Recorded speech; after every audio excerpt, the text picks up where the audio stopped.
The fog hung thick over the French countryside near Arracourt on the morning of September 20th, 1944.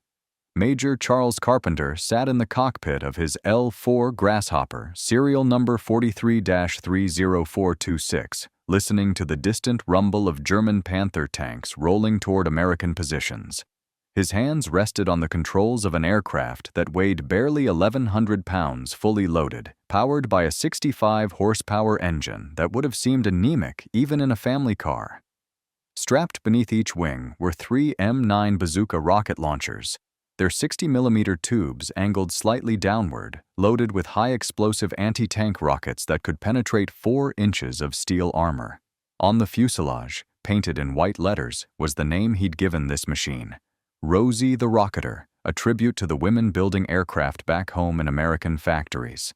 Around him, officers and fellow pilots thought he'd lost his mind. A fabric-covered observation plane attacking armored vehicles was suicide, they said. The Germans would shoot him out of the sky the moment he appeared. The bazookas would throw off the plane's balance and send him spinning into the ground. Even if he managed to fire the rockets, the chances of actually hitting a moving tank from a slow, unstable platform were virtually zero. It must have seemed to those who watched him prepare like watching a sparrow try to attack an elephant, except this particular sparrow had decided to strap bombs to its wings. But Charles Carpenter had watched too many good men die. He'd circled overhead during engagements, directing artillery fire, calling out enemy positions, playing the role of spotter while soldiers on the ground fought and bled and died against German armor they couldn't match. He'd seen American tank crews bail out of burning Shermans, watched infantry positions get overrun because air support arrived too late, heard the desperate radio calls from units that needed help right now, not in 15 minutes when the P-47 Thunderbolts could be scrambled. The helplessness had eaten at him. He was a history teacher from Illinois who'd volunteered for this war, and he'd be damned if he was going to spend it as a spectator. So he'd done something that violated common sense, military doctrine, and probably several regulations he hadn't bothered to read. He'd turned his unarmed reconnaissance plane into an anti-tank platform. And this morning, with German panzers advancing on American headquarters elements that were trapped and pinned down, he was going to prove that crazy ideas sometimes work. The fog began to lift around noon. Before the war, before the killing and the fear and the smell of burning vehicles, Charles Carpenter had been the kind of man who loved books more than just about anything else. Born on August 29, 1912, in the small farming community of Edgington, Illinois, he'd grown up during an era when America's heartland was being hollowed out by economic disaster. The Great Depression didn't just hurt the Carpenters, it destroyed them. The family farm slipped away, lost to the economic collapse that claimed so many rural properties in those years. His parents divorced when he was still a boy. Charles and his siblings found themselves working neighboring farms just to help make ends meet, doing whatever labor they could manage for whatever anyone would pay. But Charles had something that couldn't be taken away by economic catastrophe or bad fortune, an intellect that impressed everyone who encountered it. Teachers recognized it early. This wasn't just a smart farm kid. This was someone special. Scholarships materialized, doors opened that had seemed permanently closed to a boy from a broken family in rural Illinois. First came the Roosevelt Military Academy in Aledo, Illinois, where discipline and structure gave shape to his natural abilities. Then Center College in Danville, Kentucky, where he studied history and discovered that understanding the past wasn't just academic, it was a way of making sense of human nature itself, of comprehending why people made the choices they made, why nations rose and fell, why some ideas endured while others vanished into dust. After graduating from Center College, he did what history majors have done since time immemorial. He became a teacher. He found a position at Moline High School in Moline, Illinois, teaching the subject he loved to teenagers who mostly didn't share his passion, but occasionally, wonderfully, caught fire with the same enthusiasm that drove him. It was in Moline that he met Elda Fritschel. They married in 1940, built a life together, had a daughter named Carol. He had everything he'd fought for, everything the Depression had tried to deny him. A profession he loved, a family he cherished, stability, and purpose, and a future that stretched out predictably before him. Then December 7th, 1941 happened, and predictability died at Pearl Harbor along with 2,400 Americans. Charles Carpenter was 29 years old, married with a child, established in a career. He could have stayed home. No one would have blamed him. But he'd spent years teaching students about men who'd faced moments when history demanded action, when the comfortable choice and the right choice diverged sharply. He couldn't teach those lessons and then ignore them himself when his own moment arrived. In 1942, he enlisted in the United States Army. They commissioned him as a second lieutenant. The history teacher became a soldier. Initially assigned to infantry, Carpenter quickly realized he wanted to be in the air. Flying had always fascinated him. Interestingly, the local newspaper on the day of his birth in 1912 had carried a headline about aviation events at the fair, a detail that must have felt meaningful to him later. He applied for the glider corps, thinking that would be his ticket to aerial combat. But glider training moved with bureaucratic slowness, and Charles Carpenter had never been a patient man. He wanted to fight, not sit in training classes while the war raged on without him. When he learned about the Artillery Air Observation Program, which trained pilots to fly light aircraft for reconnaissance and fire direction, he transferred immediately. The training was shorter. He could get into combat faster. That was all that mattered. They gave him an L-4 Grasshopper. The Piper L-4 Grasshopper was essentially a military version of the civilian Piper J-3 Cub, one of the most popular light aircraft in American aviation history. Piper Aircraft Company in Lock Haven, Pennsylvania had been building Cubs since 1938, simple high-wing monoplanes that were perfect for flight training and private aviation. When the Army needed liaison and observation aircraft, the Cub's characteristics made it ideal. It was cheap, required minimal maintenance, could take off and land in spaces that would be impossibly small for any combat aircraft, and flew slowly enough that a pilot could actually see details on the ground below. The specifications told the story of an airplane built for economy, not combat. The L-4H variant that Carpenter received measured 22 feet long with a wingspan of 35 feet. Empty, it weighed just 765 pounds, 1,220 pounds, though pilots regularly exceeded that limit. The engine was a Continental A65-8, a four-cylinder air-cooled design that produced all of 65 horsepower. 65. For comparison, a typical automobile engine of the era generated more power. Top speed was 92 miles per hour, assuming optimal conditions and no headwind. Service ceiling was 12,000 feet, though the little engine struggled badly at that altitude. The aircraft was fabric-covered, meaning the fuselage was essentially cloth stretched over a tubular steel frame. A .50 caliber machine gun bullet wouldn't just penetrate it, the bullet might not even notice it had hit anything. The L-4's role was strictly observation. Pilots flew over frontline areas, spotted enemy positions, directed artillery fire by radioing coordinates back to gun batteries, occasionally carried messages or transported light cargo. The aircraft carried no weapons, none. Not even a pilot's sidearm was standard issue, though many pilots carried personal weapons anyway. The idea that these aircraft might engage enemy forces directly was so foreign to military planning that it simply didn't exist in doctrine. These were liaison aircraft. They observed, they reported, they ran away if anyone shot at them. For Charles Carpenter, flying the L-4 over France in the summer of 1944 became an exercise in controlled frustration. He arrived in theater in July, was assigned to the 4th Armored Division of General George Patton's 3rd Army, and immediately discovered that his role placed him in the worst possible position for a man of his temperament. He could see everything, help indirectly through artillery coordination, but never actually engage the enemy himself. He flew over battlefields watching German tanks maneuver, called in fire missions, circled overhead while men died below, and knew that his slow, unarmed aircraft could do nothing directly to change the outcome of those fights. The 4th Armored Division, commanded by Major General John Shirley Wood, a man soldiers called Tiger Jack, was one of Patton's favorites. The division had earned a reputation for aggressive, rapid advances, often serving as the spearhead for 3rd Army's attacks. They'd landed at Utah Beach on July 11, 1944, entered combat on July 17, and by late July were deep into Operation Cobra, the breakout from Normandy. The division raced across France, covering distances that seemed impossible for armored units, capturing towns before German defenders knew they were coming. It was exhilarating, watching from above as American armor sliced through enemy positions. It was also maddening because Carpenter could see opportunities that ground commanders missed, could spot enemy movements minutes before they became critical, and all he could do was call it in and hope someone acted on the information in time.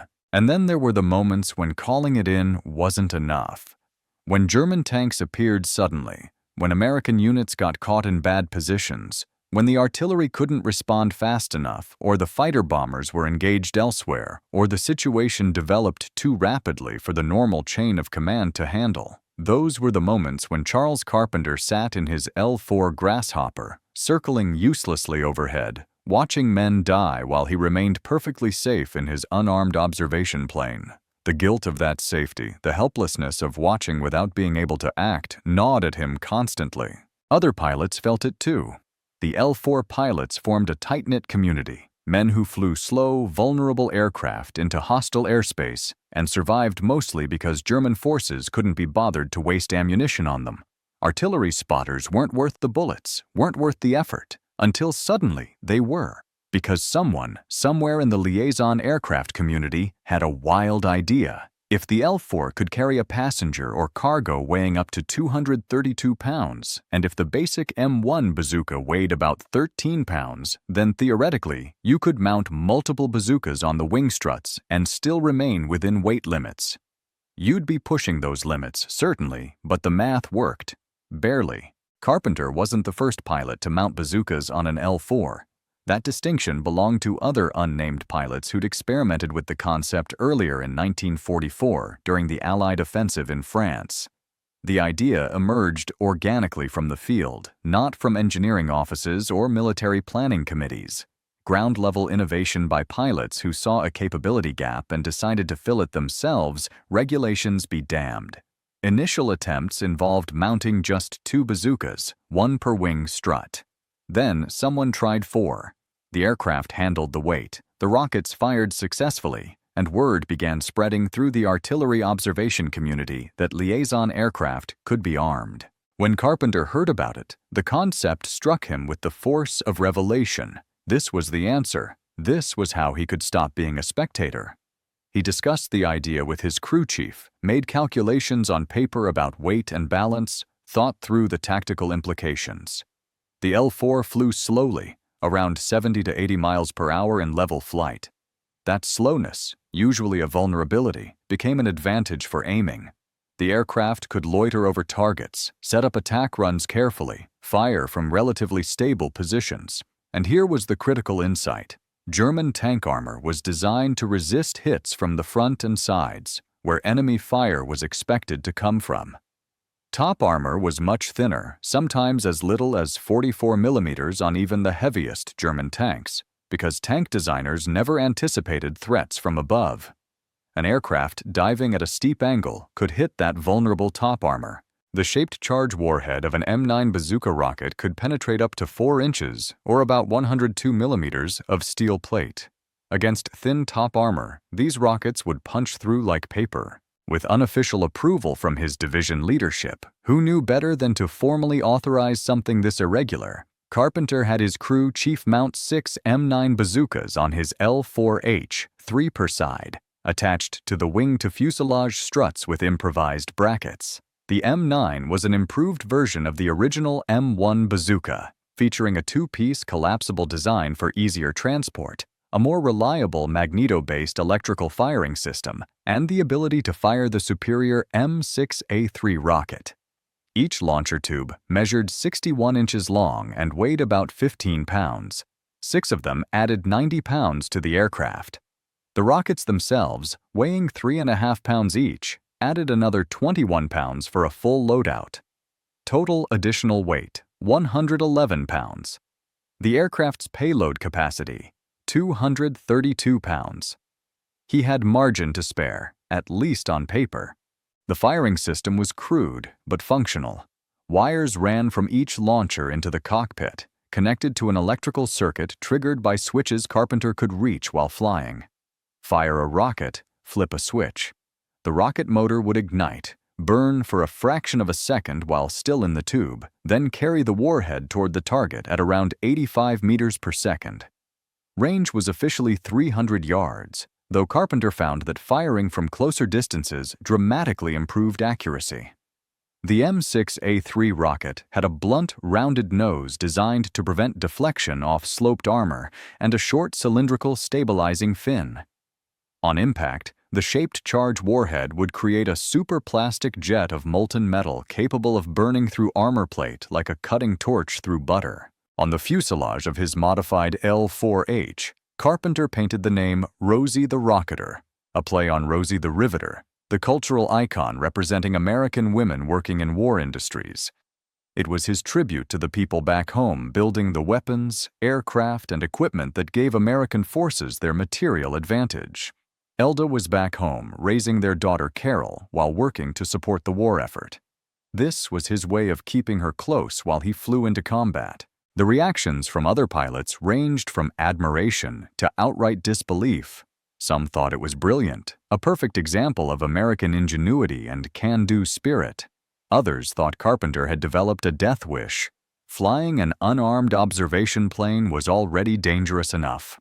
The Germans had initially ignored L-4s as not worth the ammunition, but that policy was changing as Allied forces pushed deeper into France.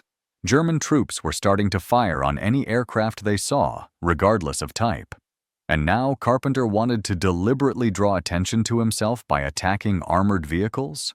In a fabric-covered aircraft that couldn't outrun rifle bullets?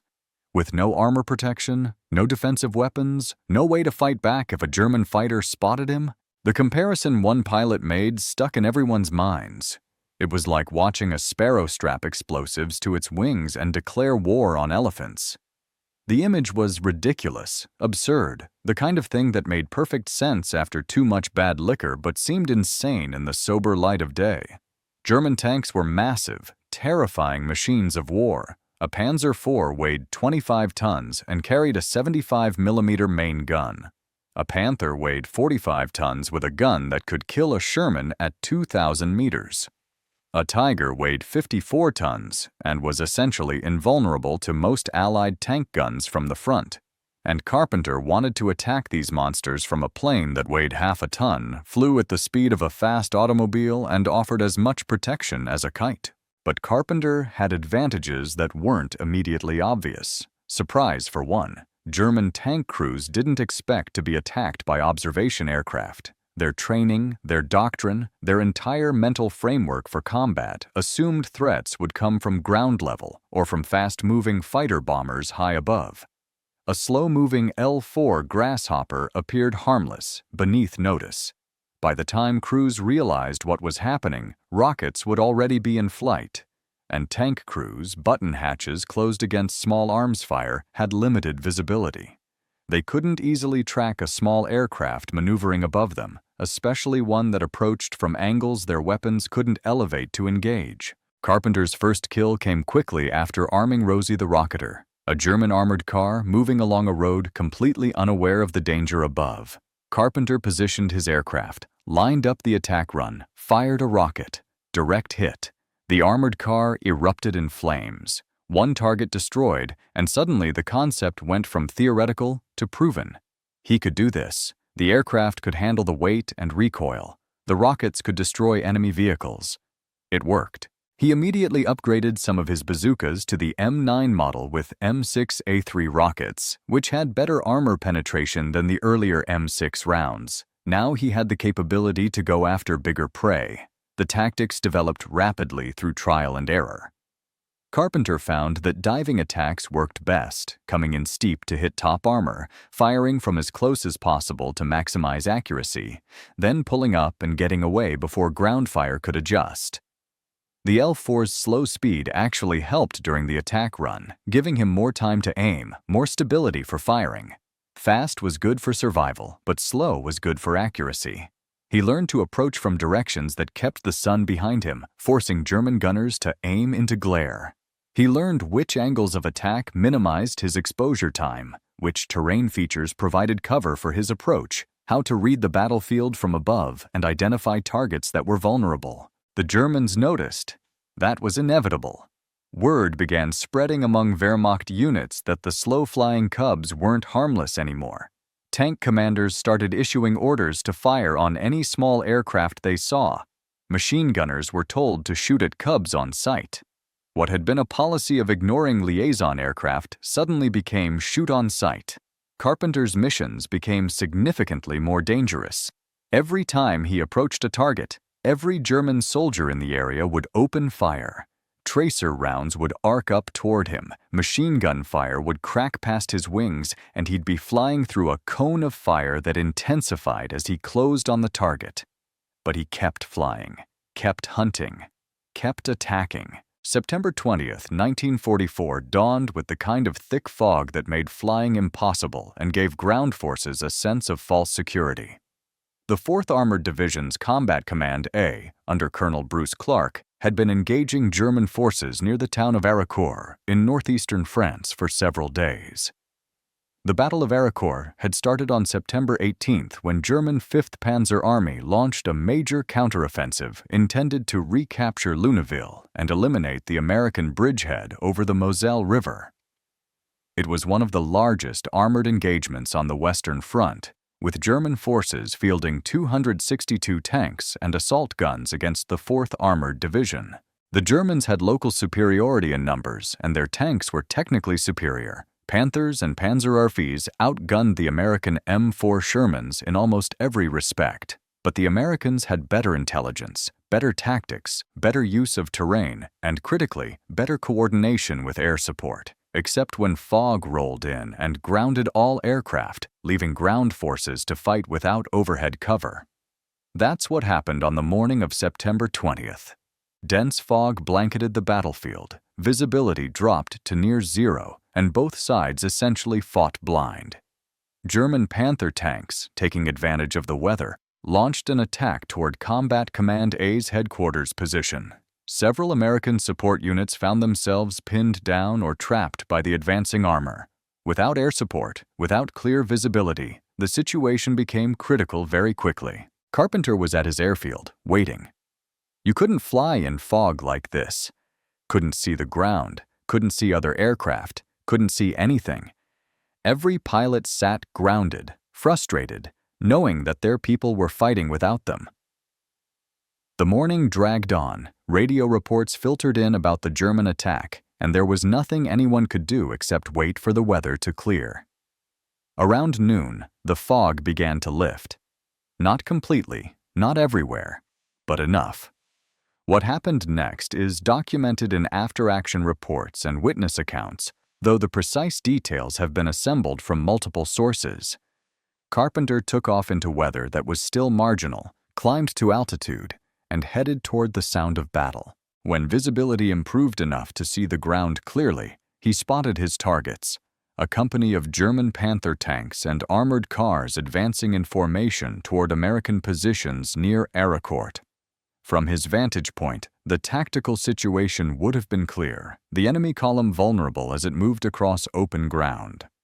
This was the scenario he'd prepared for. He dove.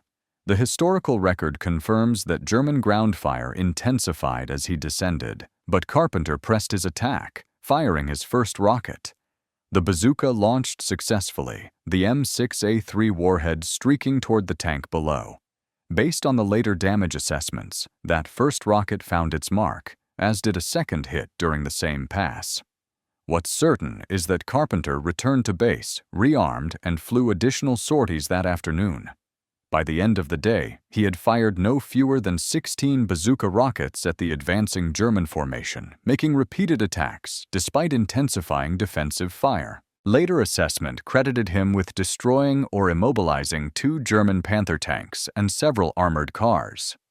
More importantly, his attacks disrupted the German advance at a critical moment, buying time for pinned-down American units to reposition or receive reinforcement. The impact of his intervention was recognized by those he'd been supporting.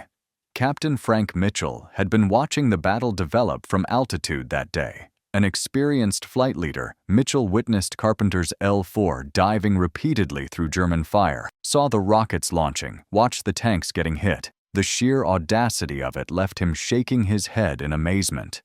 This shouldn't work. This shouldn't be possible.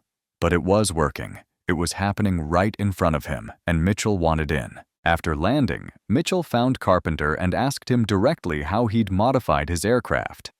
Carpenter explained the bazooka mounting system, the weight calculations, the firing mechanism. Mitchell asked if the same modifications could be done to his aircraft. Carpenter said yes, but explained the risks. The modification wasn't approved through official channels. They were operating in a gray area, tolerated by commanders who looked the other way but not officially sanctioned. If something went wrong, if the aircraft crashed, if the mission failed, both of them could face serious consequences. Mitchell didn't care. He'd watched too many pilots go down in situations where they couldn't get support in time. If there was something that could save lives, regulations could wait. Carpenter's crew chief modified Mitchell's aircraft that evening. By the next morning, Mitchell was flying combat missions with 6 bazookas mounted on his wings. He came back raving about the effectiveness. His wingman wanted the modification. Then other pilots in the squadron heard about it and wanted it too. Word spread organically through the liaison aircraft community. By late September, perhaps as many as 40 L-4s in both theaters had been modified with bazooka launchers, though exact numbers were never officially recorded. Crew chiefs showed other crew chiefs how to do the installation. Pilots traded information about tactics, about which approach angles worked best, about how to survive the inevitable ground fire. None of it went through official channels. No engineering approval, no testing protocols, no formal documentation. Just pilots and mechanics solving a problem the way frontline troops have always solved problems, by improvising with whatever materials they had available and worrying about paperwork later. The impact on combat effectiveness became apparent to those watching closely. The 4th Armored Division's after-action reports noted improved coordination with air assets, better response times to emerging threats, increased success rates in destroying German armor. Pilots equipped with bazookas were bringing back confirmed kill reports at rates that hadn't been seen before from liaison aircraft. Something had changed, and while exact statistics from that chaotic period are difficult to verify, commanders were noticing results even if they didn't fully understand what was driving them. German forces certainly noticed the change. The evidence suggests tank commanders began receiving reports about American observation aircraft attacking with rockets. The intelligence assessments would have been confusing. Liaison aircraft weren't supposed to carry heavy weapons, yet damaged tanks showed impact patterns consistent with rocket attacks from above. Based on documented changes in German defensive behavior, it appears orders went out to engage small aircraft more aggressively than before. What had previously been a minor concern became a priority threat worth expending ammunition on. German tankers adapted their tactics accordingly. Crews who had previously ignored Cubs now tracked them with machine guns and opened fire the moment they appeared. The psychological impact would have been considerable. German armor had dominated European battlefields for years, establishing a reputation for near invincibility that troubled Allied tank crews. The sudden vulnerability to attack from above, from aircraft that had seemed harmless, represented a shift in the balance of power that German crews had to reckon with. Carpenter continued flying missions throughout September and October 1944. His official credit stood at 6 German tanks destroyed, including 2 Tiger I heavy tanks. Unofficial accounts, based on witness statements and battle damage assessments, suggested the real number might have been as high as 14 tanks plus numerous armored cars and other vehicles. The discrepancy between official and unofficial counts wasn't uncommon in combat, where confirming kills definitively was often impossible amid the chaos of battle. Newspapers back home picked up the story. Stars and Stripes, the military newspaper, ran features about Bazooka Charlie and his rocket-equipped Grasshopper. The Associated Press carried the story nationwide. Popular Science did a technical piece about how the modifications worked. The New York Sun published interviews. Liberty magazine ran a feature article. Carpenter became famous, a folk hero, the teacher from Illinois who'd turned a training plane into a tank killer. Reporters loved the David versus Goliath angle, the underdog story of a tiny aircraft taking on massive German armor and winning. Carpenter downplayed the attention. He told reporters his idea of fighting a war was to attack, and then attack again. After destroying his fifth tank, he mentioned to a Stars and Stripes correspondent that the word must be getting around to watch out for cubs with bazookas on them. Every time I show up now, they shoot with everything they have. They never used to bother cubs. The comment was delivered casually, almost humorously, but it revealed the reality he was living. Every mission was a calculated risk. Every attack run brought him closer to the odds catching up with him. He flew as General John Wood's personal pilot, keeping up with the rapidly moving division by air while Wood commanded from the front lines. Wood, called Tiger Jack by his men, was known for aggressive tactics and rapid advances.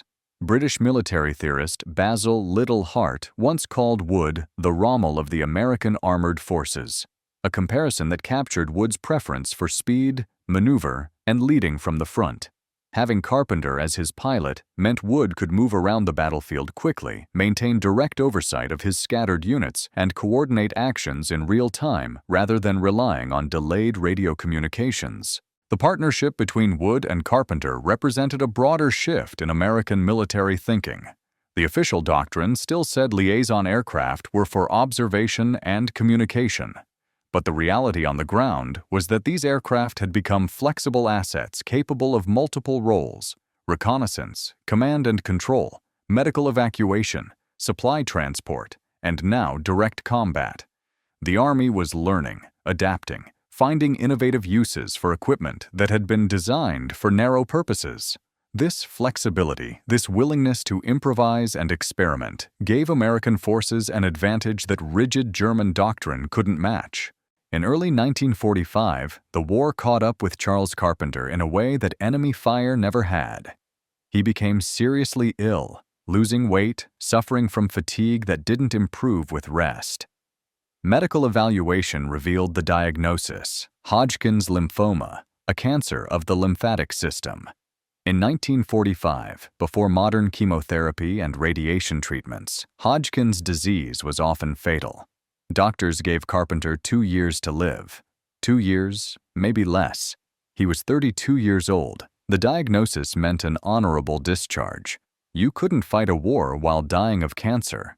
Carpenter left the service in 1946 with a chest full of medals: the Silver Star for Valor, the Bronze Star for Meritorious Service, an Air Medal with Oak Leaf Cluster for Aerial Achievement, and campaign medals marking his service through multiple operations. He returned to Urbana, Illinois, to Elda and Carol, to a life he'd left behind when he enlisted in 1942. And then, stubbornly, persistently, defying every medical prediction, he didn't die. Carpenter returned to teaching, taking a position at Urbana High School teaching history to another generation of students. He rarely talked about the war. When students or colleagues asked, he'd give brief, modest answers that downplayed his role. He was a pilot. He flew liaison aircraft, that's all. He didn't mention the rockets, didn't talk about the tanks he'd destroyed, didn't explain why newspapers had called him Bazooka Charlie or the Mad Major. His war service was simply a period of his life that had happened and was now over. The 2-year death sentence stretched into 5 years, then 10, then 15. Modern cancer research still doesn't fully understand why some patients with Hodgkin's lymphoma survive against all odds while others succumb quickly. Carpenter kept teaching through the 1950s and into the 1960s, a quiet, dedicated educator who loved history and tried to pass that love on to students. Some knew about his war record, most didn't. He preferred it that way. Charles "Bazooka Charlie" Carpenter died on March 22, 1966, at the age of 53. He'd lived 20 years beyond the 2-year sentence doctors had given him, long enough to see his daughter grow up, long enough to teach thousands of students, long enough to have a full second act after the war. His obituary mentioned his service as an aircraft mechanic in World War II, which wasn't quite accurate, but he probably would have appreciated the understatement. He was buried in Pacific View Memorial Park in California. His L-4 Grasshopper, serial number 43-30426, Rosie the Rocketer, had a different journey after the war. Like many American aircraft left in Europe, it was donated to Allied governments rather than shipped back to the United States. The aircraft passed into Austrian hands, eventually ending up at the Austrian Aviation Museum at Graz Airport, where it sat for decades, just another warbird in a collection of historical aircraft. The museum staff knew it was an L-4 Grasshopper, knew it had served in World War II, but didn't know the specific history of this particular aircraft. In October 2017, a military aviation researcher named Joe Scheel was reading an article in the Experimental Aircraft Association's magazine about Bazooka Charlie when he spotted a photograph that included the serial number 43-30426. Being the kind of obsessive researcher who tracks aircraft serial numbers, Scheel immediately started searching databases to see if the aircraft still existed. The trail led to the Austrian Museum. Could this be the actual aircraft that Carpenter flew? The one that had attacked German tanks? The famous Rosie the Rocketer? Further research confirmed it. The Collings Foundation, an American organization dedicated to preserving military aviation history, acquired the aircraft from the Austrian Museum. They transported it to La Pine, Oregon, where restorer Jack Hogan spent a year and a half painstakingly returning the aircraft to its 1944 configuration, complete with replica bazooka launchers mounted on the wing struts. The restoration was completed on July 4, 2020. Today, Rosie the Rocketer is on permanent display at the Collings Foundation's American Heritage Museum in Massachusetts, maintained in flying condition. The aircraft participates in several events each year, giving modern audiences a chance to see the tiny plane that had terrorized German tank crews 75 years ago. It's suspended on an attack run behind a German Panther tank in the museum's War in Europe gallery, frozen forever in the moment of diving toward its target. The legacy of Carpenter's innovation extended beyond his personal combat record. The concept of arming light observation aircraft with rockets caught the attention of military planners thinking about future conflicts. During the Korean War, when American forces again faced enemy armor, the idea evolved into armed helicopters. The first helicopter gunships carried the same basic weapons that Carpenter had mounted on his L-4, rockets and machine guns used for close air support and anti-armor missions. The lineage from Bazooka Charlie's improvised modifications to modern attack helicopters like the Apache isn't direct, but the conceptual link is clear. Light, maneuverable aircraft with heavy weapons can be devastatingly effective against ground targets. The story of Bazooka Charlie illustrates something fundamental about how militaries actually innovate during wartime. The official narrative emphasizes research labs and engineering teams, careful testing protocols, and systematic development programs. And those things matter. They absolutely contribute to military capability. But the breakthrough innovations, the ideas that actually change how wars are fought, often come from the bottom up.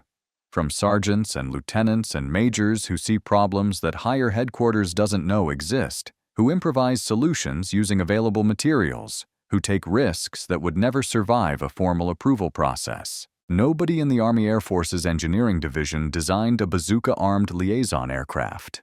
Nobody ran tests to determine optimal mounting positions or calculated ballistic trajectories or wrote doctrine for employing these weapons. Charles Carpenter and a handful of other pilots simply decided to try something that seemed crazy, found that it worked, and kept doing it until the results spoke for themselves. The innovation spread through informal networks, pilot to pilot, crew chief to crew chief, based on demonstrated effectiveness rather than official approval. By the time headquarters knew what was happening, it was already working too well to stop.